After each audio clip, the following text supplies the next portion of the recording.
Bismillahirrahmanirrahim. Assalamualaikum warahmatullahi wabarakatuh. Selamat pagi dan salam sejahtera untuk kita semua. Dewan juri yang terhormat dan rekan-rekan tim yang saya cintai dan saya banggakan.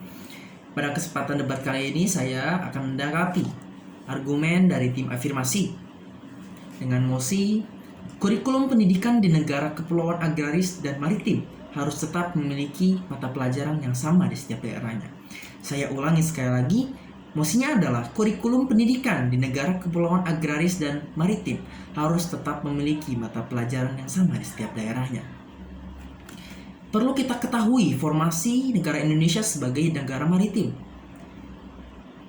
Diketahui bahwa Kepulauan Indonesia membentang di antara perairan tropis antara Samudra Hindia dan Pasifik, dan dari Asia Tenggara hingga Australia Utara.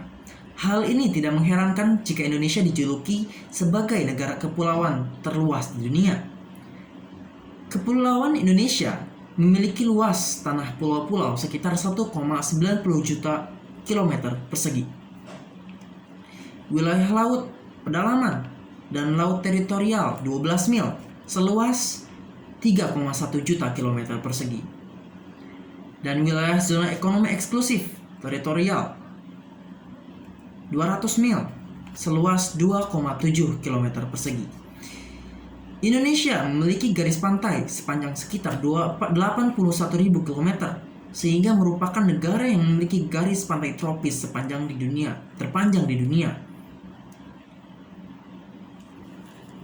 Kenapa saya membahas maritimnya dulu? Karena negara Indonesia sebagai negara maritim dengan negara kepulauan yang banyak, apakah harus disamaratakan untuk pendidikannya? Sedangkan dengan banyaknya pulau, dengan otomatis Indonesia memiliki sumber daya alam yang berbeda, sangat banyak. Di setiap pulau, di setiap daerah memiliki sumber daya alam yang berbeda. Lalu apakah pendidikan harus disamaratakan?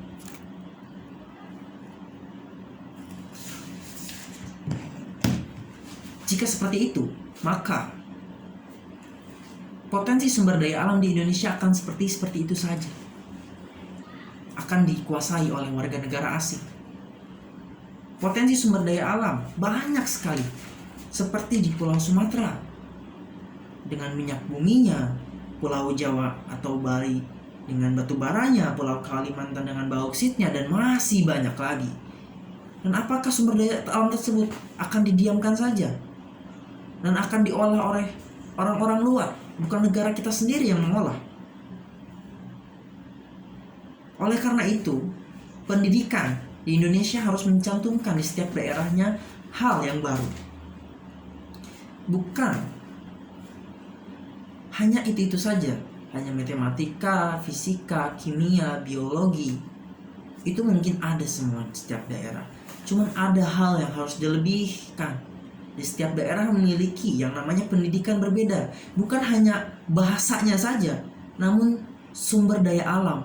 Dengan cara apa mengelola, dengan bagaimana mengelolanya, bagaimana cara mengambilnya dengan baik agar sumber daya alamnya tidak habis, dan bagaimana cara menjualnya agar keuntungan masuk ke kita.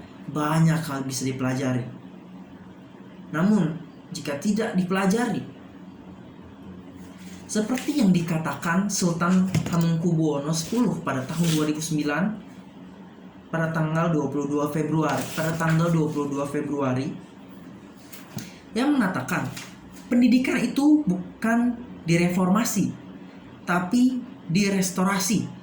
Kita punya potensi dalam maritim tapi malah tidak mengerti, kata Sultan dalam acara silaturahmi Yayasan Bakti Yogyakarta pada Minggu 22 Februari. Sultan juga mencontohkan ada seorang warga Papua datang ke Pulau Jawa untuk menempuh ilmu kelautan di perguruan tinggi yang kurikulumnya berbasis agraris. Sehingga ilmu yang didapat di Jawa belum tentu akan cocok ketika diimplementasikan di tempat aslinya. Di Jawa mempelajari kemaritiman, di Papua buat apa? Maka seperti itulah banyak orang-orang Jawa pindah ke Jakarta karena pengelolaannya banyak di sana, banyak di Jakarta.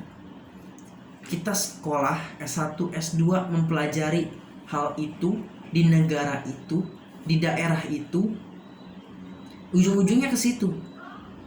Karena banyak yang ke situ, banyak juga yang tertolak untuk bisa bekerja, untuk bisa menggali lebih dalam sumber daya itu.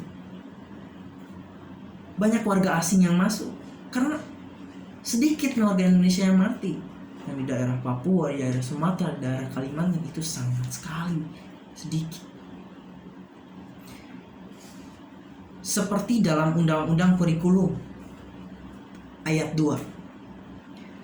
Saya ulangi, dalam Undang-Undang Kurikulum pasal 36 ayat 2. Kurikulum pada semua jenjang dan jenis pendidikan dikembangkan dengan prinsip diversifikasi sesuai dengan satuan pendidikan, potensi daerah, dan peserta didik. Potensi daerah. Setiap daerah memiliki potensinya masing-masing. Seperti yang saya bilang tadi, dengan sumber daya alam yang banyak sekali. Itu harus dikembangkan di negara Indonesia.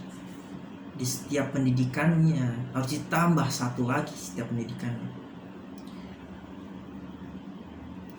Maka dari itu, untuk penyamarataan kurikulum pendidikan di setiap daerah di Indonesia itu untuk kedepannya tidak akan berguna,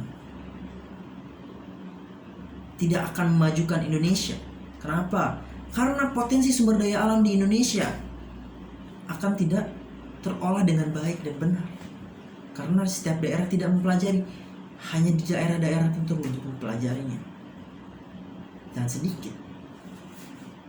Jika dari jenjang SMP, SMA kita sudah mempelajari sumber daya alam yang ada di negara kita dan di negara kita, di daerah kita, daerah-daerah lain, itu sangat luar biasa.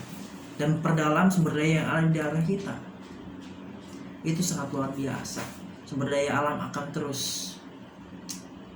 terus terkelola dengan baik dan akan menambah keuntungan bagi negara Indonesia juga, dan akan lebih mencerdaskan negara Indonesia, akan menjadi negara yang lebih maju. Sekian dari saya, mohon maaf bila ada salah-salah kata. Terima kasih. Wassalamualaikum warahmatullahi wabarakatuh.